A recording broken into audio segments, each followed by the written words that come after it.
what really happened.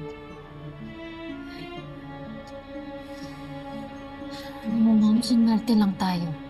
Sinwerte lang tayo na hindi natuloy ang whatever Tito Gani wanted to say. What if makarecover siya? Ano yun? Mukhang lumalaban talaga si Gani.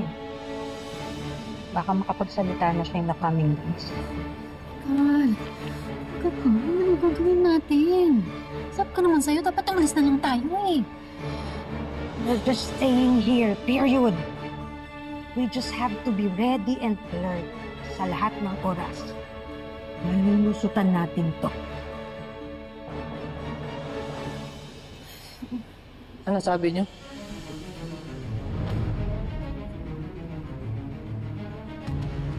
Anong malulusutan?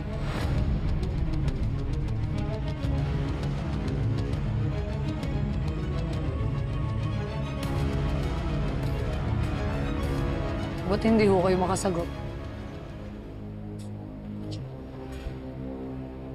Ikit. Pwede, ceasefire muna. I know that you are holding a grudge against us.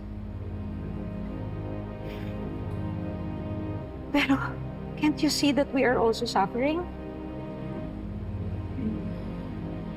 Kung nahihirapan ka, nahihirapan din ako.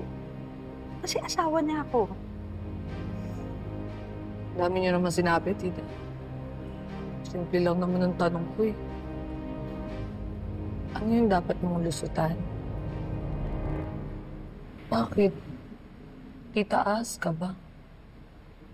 Kasi ang alam kong gumagapang-gapang at naghahanap ng lulusutan. Aas lang. What the hell, Ikit?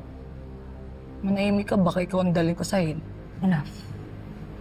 Ikit, ba't ka ba ganyan?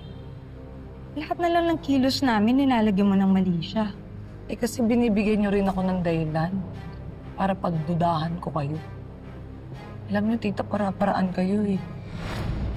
Eh sa inyo na mismo nang galing, lulusot kung lulusot.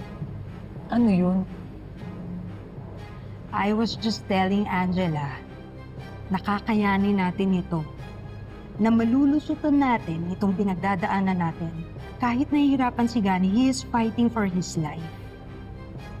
Kung gusto mong gumaling agad ng tatay mo, sana huwag mo na siyang bigyan ng sama ng loob.